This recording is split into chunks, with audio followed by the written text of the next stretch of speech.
Naisip mo na ba kung ano ang maaaring mangyari sa Pilipinas kung biglang sumiklab ang isang malaking giyera sa mundo o sa ating rehiyon?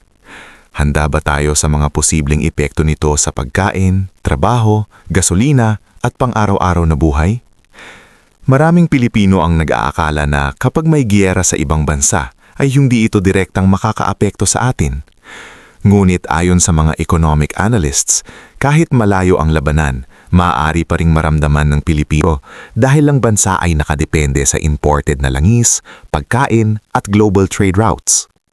Kapag nagkaroon ng malaking conflict sa mundo, maaaring mantala ang shipping routes, tumaas ang presyo ng langis at magkaroon ng kakulangan sa ilang mahahalagang produkto. Halimbawa, kapag nagkaroon ng giyera sa mga lugar na pinanggagalingan ng langis sa mundo, tumataas ang presyo ng krudo at naaapektuhan ang ekonomiya ng Pilipinas dahil umaasa tayo. Ibig sabihin, kahit hindi tayo direktang kasali sa giyera, maaaring maranasan ng mga Pilipino ang epekto nito sa pagkain, transportasyon, trabaho at seguridad. Sa video na ito, tatalakayin natin ang 10 posibleng mangyari kapag nagyera na, lalo na kung may kinalaman ito sa rehiyon ng Asia o sa global conflict. At sa lahat ng ito, ang #9 ang isa sa pinaka-importante na dapat mong malaman. Una, biglang tataas ang presyo ng gasolina. Kapag may giyera sa mundo, isa sa unang naaapektuhan ay ang presyo ng langis. Dahil karamihan sa langis ng mundo ay dumadaan sa mga strategic shipping routes tulad ng Middle East, anumang conflict doon ay agad nagdudulot ng pagtaas ng presyo. Para sa Pilipinas, ito ay napakahalagang issue dahil mahigit 90% ng ating fuel supply ay imported.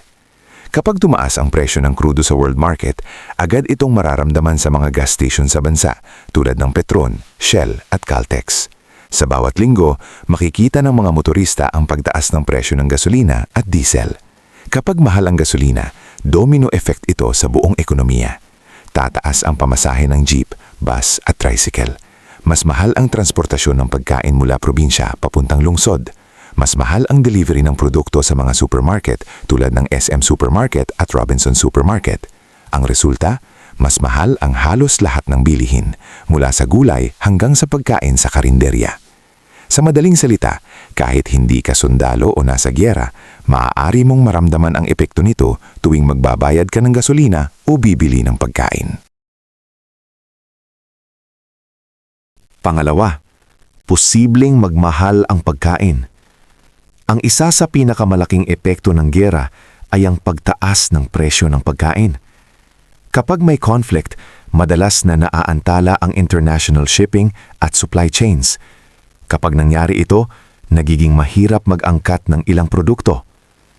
Ang Pilipinas ay nag-i-import ng maraming agricultural products tulad ng trigo na ginagamit sa paggawa ng tinapay at noodles. Kapag naantala ang shipping routes, maaaring tumaas ang presyo ng mga produktong gawa sa harina tulad ng gardenia bread, Lucky Me instant noodles at Skyflakes crackers. Bukod dito, tumataas din ang presyo ng fertilizer kapag mahal ang langis na nakakaapekto sa produksyon ng mga magsasaka. Kapag mahal ang fertilizer, mas mahal ang pagtatanim at maaaring bumaba ang produksyon ng pagkain. Kapag bumaba ang supply, ngunit mataas ang demand, natural na tataas ang presyo ng pagkain. Ito ang dahilan kung bakit sa panahon ng global crisis, madalas na tumataas ang presyo ng bigas, gulay at karne. Sa huli, ang pinakaapektado ay ang mga ordinaryon mamamayan, lalo na ang mga pamilyang may limitadong kita. Pangatlo, posibleng magkaroon ng kakulangan sa ilang produkto. Isa pang posibleng mangyari kapag nagkaroon ng giyera ay ang shortage ng ilang produkto sa mga tindahan. Kapag ang mga cargo ship ay hindi makadaan sa mga conflict zones o mataas ang insurance risk ng shipping companies, maaring huminto o bumagal ang international trade. Kapag nangyari ito, maaring maapektuhan ang supply ng ilang imported products sa Pilipinas tulad ng Nissin Cup Noodles, Spam Luncheon Meat, Del Monte Canned Products, Yakult Probiotic Drink. Kapag kulang ang supply, ngulit marami ang bumibili, mabilis maubos ang stocks sa supermarket. Ito ang dahilan kung bakit sa ibang bansa kapag may krisis ay nagkakaroon ng panic buying. Sa Pilipinas, maaaring maulit ang mga eksenang nakita noong pandemic kung saan may limitasyon sa pagbili ng ilang produkto sa grocery stores. Pang-apat, posibleng humina ang ekonomiya. Kapag nagkakaroon ng global conflict, kadalasang bumabagal ang ekonomiya. Ang Pilipinas ay isang consumption-driven economy. Ibig sabihin, malaki ang bahagi ng economic growth ay galing sa paggastos ng mga mamamayan. Ngunit kapag mahal ang gasolina at pagkain, natural na babawasan ng mga tao ang paggastos sa ibang bagay, tulad ng shopping, travel at entertainment. Kapag bumaba ang consumer spending, naapektuhan ang mga negosyo, tulad ng Jollibee, Mang Inasal, SM Malls. Kapag humina ang negosyo, maaaring magkaroon ng hiring freeze o kahit layoffs.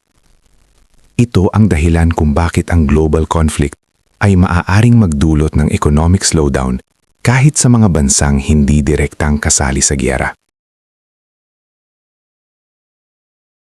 Panglima, posibleng tumaas ang budget ng militar. Kapag tumataas ang geopolitical tension sa mundo, kadalasang sumusunod dito ang pagtaas ng defense spending ng maraming bansa. Ayon sa mga pag-aaral ng mga international security organizations, kapag nararamdaman ng isang bansa ang potensyal na banta sa seguridad, mas pinapalakas nito ang kakayahan ng militar upang maprotektahan ang soberanya at teritoryo nito. Sa Pilipinas, may programang tinatawag na AFP Modernization Program na layuning gawing mas moderno at mas handa ang Armed Forces of the Philippines sa iba't ibang uri ng banta, kabilang ang external defense at modern warfare. Sa ilalim ng programang ito, bumibili ang gobyerno ng mas advanced na kagamitan tulad ng modern aircraft, naval vessels, radar systems at defense technology. Dahil dito, maaring tumaas ng malaki ang budget na inilaan para sa national defense. Halimbawa, maaring magkaroon ng mas malaking pondo para sa military equipment, mas maraming joint military exercises kasama ang allied countries at mas mataas na gastos para sa training at operasyon ng mga sundalo. Gayunpaman, ipinapakita rin ng economic research na kapag lumaki ng husto ang defense budget, may posibilidad na mabawasan ang pondo para sa ibang mahalagang sektor tulad ng social services, healthcare, education at infrastructure. Kaya mahalaga na maingat na balansihin ang pamahalaan ang paggastos upang mapanatili ang seguridad ng bansa habang patuloy na natutugunan ang pangangailangan ng mamamayan. Pang-anim, posibleng tumaas ang inflation. Ang inflation ay ang patuloy na pagtaas ng presyo ng mga bilihin at serbisyo sa paglipas ng panahon. Kapag may giyera, kadalasang naaapektuhan ang supply ng mahahalagang resources tulad ng langis, pagkain at raw materials. Dahil dito, tumataas ang gastos sa produksyon at transportasyon. Ayon sa mga pag-aaral sa ekonomiya, ang mga global conflict ay kadalasang nagdudulot ng pagtaas ng presyo ng enerhiya at logistics na siyang nagiging dahilan ng domino effect sa iba't ibang industriya. Halimbawa, kapag tumaas ang presyo ng gasolina, tumataas din ang gastos sa pagbiyahe ng mga truck na nagdadala ng pagkain mula probinsya papunta sa mga lungsod. Kapag mahal ang transportasyon, napipilitan ng mga negosyante na itaas ang presyo ng kanilang produkto sa palengke at supermarket. Ito ang dahilan kung bakit sa panahon ng global crisis o giyera, mabilis na tumataas ang inflation rate sa maraming bansa. Sa huli, ang mga ordinaryong mamamayan ang direktang nakakaramdam ng epekto nito sa kanilang pang-araw-araw na gastusin. Pang-pito, posibleng magkaroon ng cyber attacks. Sa modernong panahon, ang giyera ay hindi na lamang nangyayari sa lupa, dagat at himpapawid.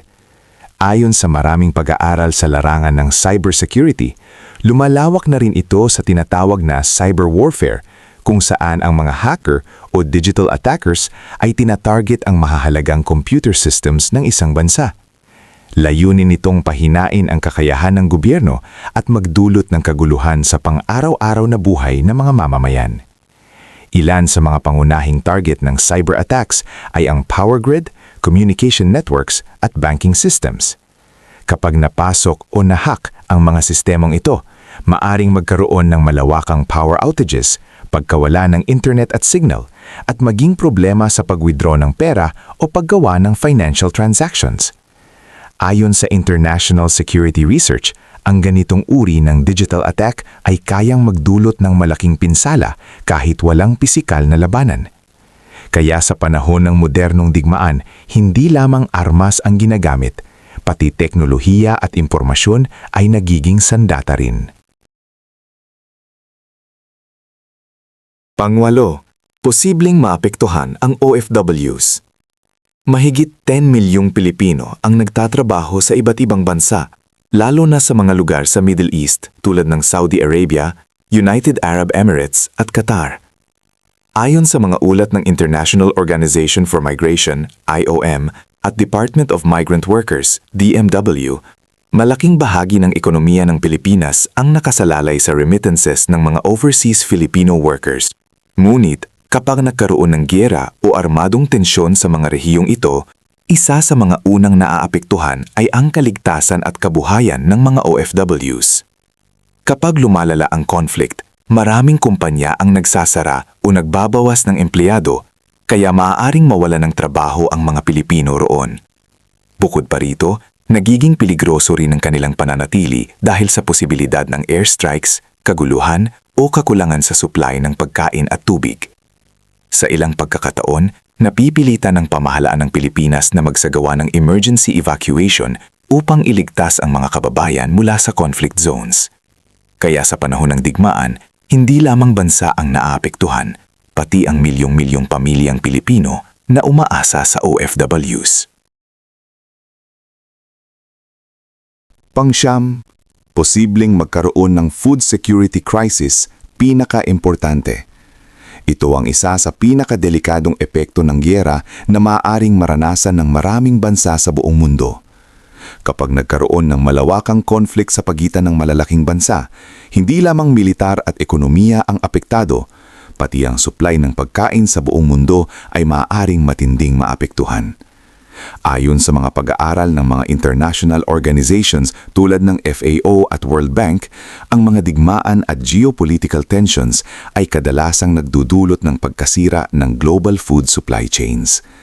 Kapag naputol ang transportasyon, produksyon at export ng pagkain mula sa mga pangunahing agricultural countries, mabilis na tumataas ang presyo ng mga pangunahing pagkain tulad ng trigo, mais, soybeans at iba pang staple crops.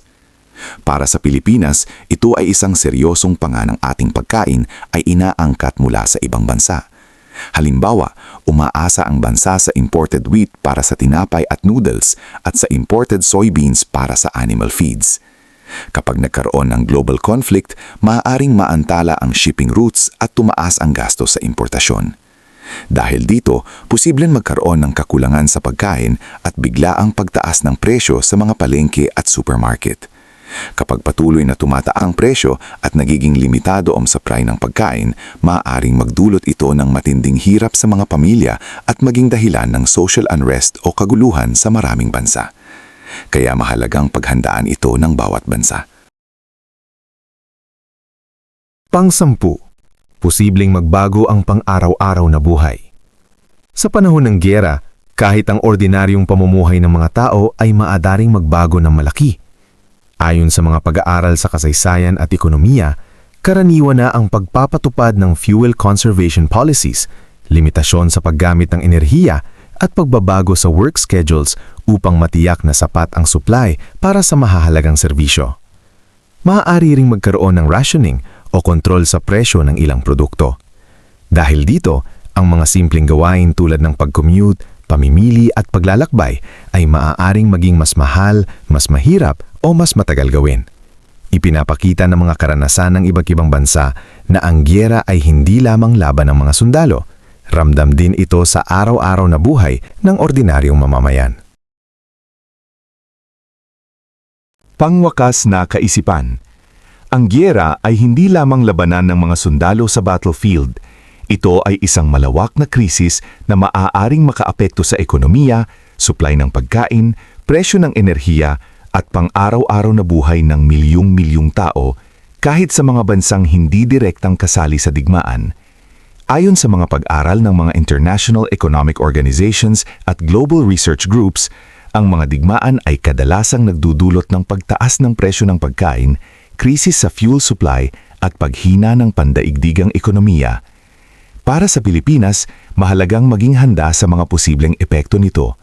Ang pagpapalakas ng lokal na agrikultura, pag-iimbak ng sapat na supply ng pagkain, at pag-develop ng mas matatag na energy security ay ilan sa mga hakbang na inirekomenda ng mga eksperto upang mabawasan ang epekto ng global conflicts sa bansa. Sa huli, ang pinakamahalagang aral ay ito: ang kapayapaan ay hindi lamang mahalaga para sa seguridad ng isang bansa, kundi para rin sa kabuhayan, katatagan ng ekonomiya at kinabukasan ng bawat mamamayan. Kapag may kapayapaan, mas may pagkakataon ng isang bansa na umunlad at maging handa sa anumang krisis.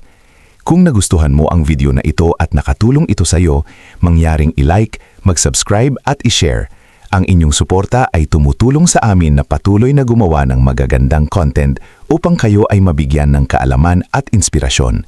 Salamat sa panonood at inaasahan naming makita kayo sa susunod na video.